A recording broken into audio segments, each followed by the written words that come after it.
سبحان الذي أسرى بعبده ليلا من المسجد الحرام إلى المسجد الأقصى الذي باركنا حوله لنريه من آياتنا صدق الله العظيم.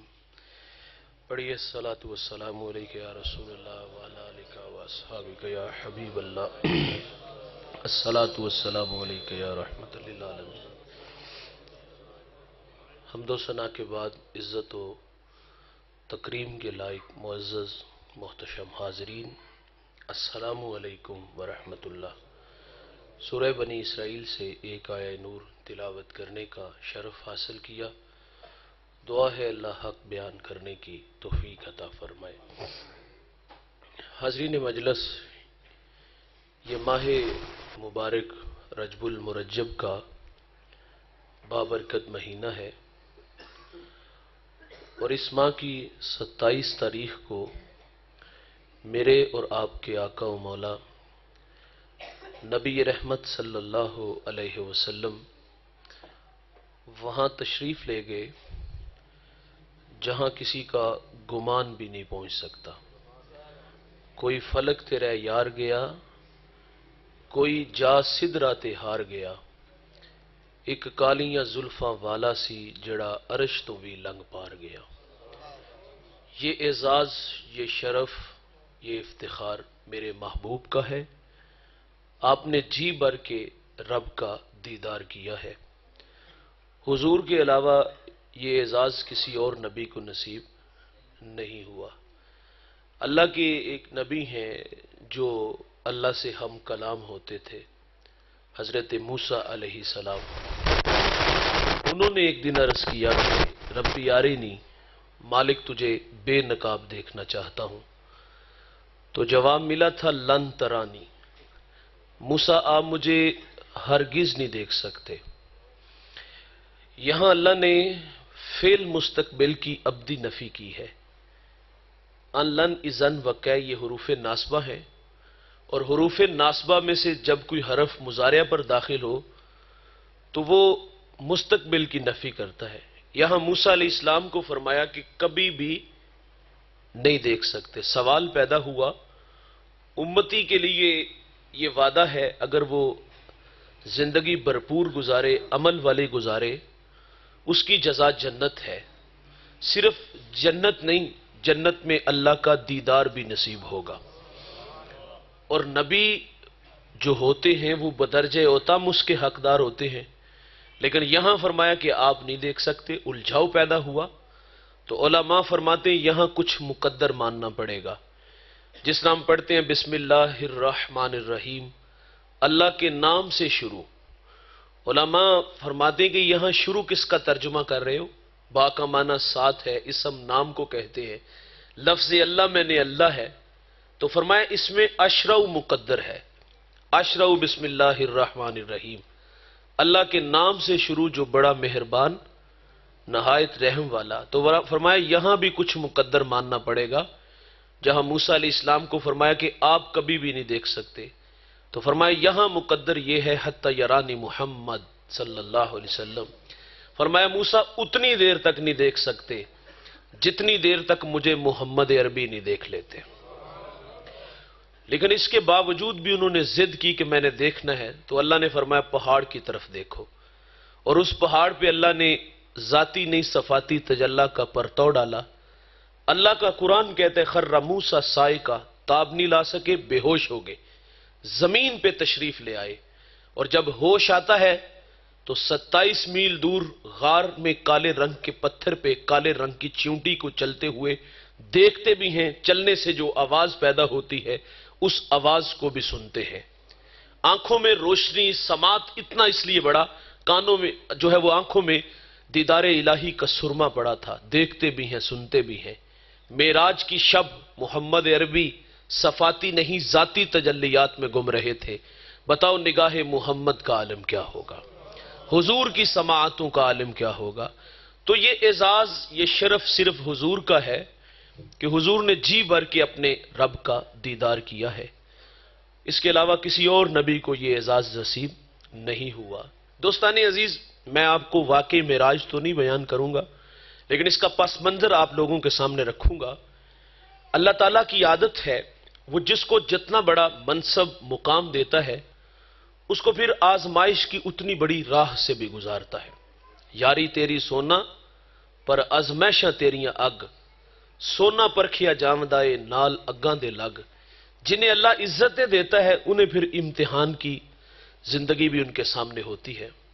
آپ انبیاء کی زندگیوں کا مطالعہ کر کے دیکھ لیں، اگر ان کے سروں پر نبوت کے تاج تھے تو میرے مالک نے انہیں آزمایا کس قدر.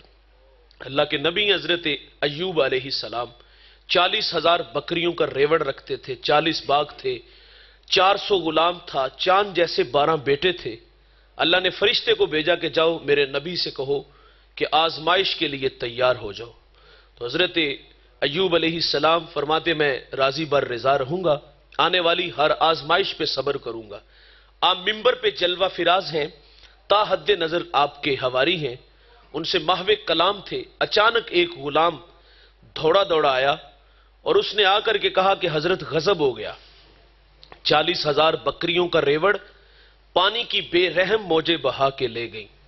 آپ نے صبر کیا. اچھا ابھی اس کی بات ختم نہیں ہوئی کہ ایک اور آیا، اس نے کہا حضرت غضب ہو گیا، 40 باغ ہوا کا تیز جھونکا آیا اڑا کے لے گیا. آپ نے اس پر بھی صبر کیا. اور ایسا نہیں ہوا کہ اللہ نے اس میں 6 ماہ کا وقفہ ڈال لیا ہو کہ چلو 6 ماہ بعد پھر امتحان لیا جائے گا. اتنے بڑے بڑے امتحان تو لیے گئے ہیں، 40,000 بکریاں گئیں، 40 باغ ہوا کا جھونکا لے گیا، 6 ماہ بعد امتحان لے لیتے. نہیں، ایک وقت میں سارے امتحان لیے گئے. ابھی اس کی بات ختم نہیں ہوئی کہ ایک اور آیا، سانس پھولا ہوا ہے. اور یار جو اس نے خبر دی نا، وہ خبر سن کے کلیجہ منہ کو آتا ہے. اس نے کہا حضرت غضب ہو گیا، آپ کے 12 بیٹے کسی کے ہاں مہمان بنے، مکان کی چھت گری اور آپ کے 12 بیٹے شہید ہو گئے. اولاد آنکھوں کی ٹھنڈک، من کا قرار، اسائے پیری کہتے ہیں اسے، بڑھاپے کا سہارا کہتے ہیں. ایک جھٹکے میں 12 بیٹے چلے گئے. پھر آپ کے اپنے جسم میں زخم آئے، شہر والوں نے شہر سے نکال دیا. اور زخم جب نوکے زبان پہ آئے نا تو پھر اللہ کا نبی گویا ہوا. شکوہ نہیں کیا، شکوہ ہم کرتے ہیں. کوئی امتحان آ جائے نا زندگی میں، ہم کہتے ہیں یا اللہ سارے دکھ مصیبتیں ہمارے لیے ہیں. لیکن جو اہل اللہ ہوتے ہیں وہ راضی بر رضا رہتے ہیں. محبت کی زبان بولی، مالک 40,000 بکریوں کا ریوڑ پانی کی بپھرتی موجیں بہا کے لے گئیں، میں نہ بولا. 40 باغ ہوا کا تیز جھونکا اڑا کے لے گیا، اے اللہ میں نہ بولا. میرے چاند سے 12 بیٹے شہید ہوئے، اے اللہ میں پھر بھی نہ بولا. مالک میرے انگ انگ میں زخم آئے، میرے جسم سے بوٹیاں ٹوٹ کے زمین پہ گری، اے اللہ میں پھر بھی نہیں بولا. لیکن میرے مالک میری تجھ سے ایک درخواست ہے کہ میری اس زبان کو محفوظ رکھنا. وہ اس لیے کہ یہ زبان تیرا نام لیتی ہے، یہ زبان تیرے تذکرے کرتی ہے. تو جنہیں عزتیں دی جاتی ہیں انہیں آزمایا بھی جاتا ہے. میرے نبی امام الانبیاء ہیں. میرے نبی کا اعزاز کے سر کی آنکھوں سے رب کو دیکھا تو اللہ نے آزمایا کس طرح؟ ابھی دنیا میں آئے نہیں، شکم مادر میں ہے کہ آپ کے سر سے آپ کے والد کا سایہ اٹھا لیا گیا. یہ اس وقت ہوا کہ جب حضرت عبداللہ رضی اللہ تعالیٰ عنہ شادی کے کچھ عرصہ بعد تجارت کے لیے ملک شام گئے اور وہاں سے واپس عبد المطلب کے ننہال یثرب آئے. یثرب بیماریوں کا گھر تھا کہ حضرت عبداللہ بیمار ہو گئے. قافلہ چند دن ٹھہر گیا کہ جناب کی طبیعت بحال ہو تو ہم انہیں اپنے ساتھ مکہ لے چلیں، لیکن طبیعت روز بروز بگڑتی گئی اور قافلہ مجبوراً واپس مکہ آ گیا. اور چند دن بعد حضرت عبداللہ کا انتقال ہو گیا اور یہ خبر مکہ المکرمہ تک پہنچی اور حضرت عبداللہ کے خاندان پر بجلی کی طرح گری. سیدہ آمنہ رضی اللہ تعالی عنہا، انہوں نے تو ابھی اپنے ماہ تمام کو جی بھر کے دیکھا بھی نہیں تھا اور ان کا جی چاہتا تھا کہ میں اڑ کے یثرب چلی جاؤں، مٹی کے اس تودے کو دیکھوں اور اس کی خاک کو اپنی آنکھوں کا سرما بناؤں. لیکن جس امانت کا آپ کو امین بنانا تھا اس کی حفاظت کے ذمہ نے حضرت آمنہ کو روک لیا. میرے نبی کی عمر 6 سال ہوئی، چلنے پھرنے کے قابل ہوئے، سفر کی صعوبتیں سہنے کے لائق ہوئے تو سیدہ آمنہ نے اپنے من کی کہانی اپنے سسر سے کہہ ڈالی کہ 6 سال جدائیوں میں گزار دیے، اگر آپ رخصت عنایت فرمائیں تو میں اس خاک کو اپنی آنکھوں کا سرما بنا لوں. آپ نے اپنی جوان سالہ بہو کو اجازت دی اور ساتھ ایک خادمہ جن کا نام ام ایمن بتایا جاتا ہے انہیں ساتھ بیچ دیا بطور خدمت. یہ 3 نفوس قدسیہ مکہ سے یثرب آئے. 1 مہینہ یا اس سے کچھ دن زیادہ لوگ یہاں ٹھہرے، لیکن ہوا کیا کہ جو بھی آتا میرے محبوب کو دیکھتا، پیشانی میں نبوت کا نور دیکھتا تو برملا کہتا ھذا نبی ھذہ الامتی، یہ تو اس امت کا نبی ہے۔ لوگوں کا جمگٹھا ہوا۔ سیدہ آمنہ فرماتی میرے دل میں خوف پیدا ہوا کہ کہیں یہ میرے بیٹے محمد صلی اللہ علیہ وسلم کو گزند نہ پہنچائے۔ فرماتی اس خوف نے مجھے مجبور کیا کہ میں واپس مکہ لوٹ چلوں۔ سفر آپ نے کیا، رخت سفر باندھا۔ سر رات جو ہے وہ ابوا نامی ایک بستی آتی ہے جہاں سیدہ آمنہ رضی اللہ تعالی عنہا آ کے رک جاتی ہیں۔ آپ کو بخار ہو گیا اور بخار تلخ تھا جس نے سیدہ آمنہ کی جان لے لی۔ اور وقت رخصت ام ایمن سے کہا کہ میرے بیٹے کو باحفاظت عبد المطلب تک پہنچا دینا، اور حضور کو پاس بلایا اور آخری 2-1 باتیں کی اور پھر ہمیشہ کے لیے پہاڑوں میں سو گئی۔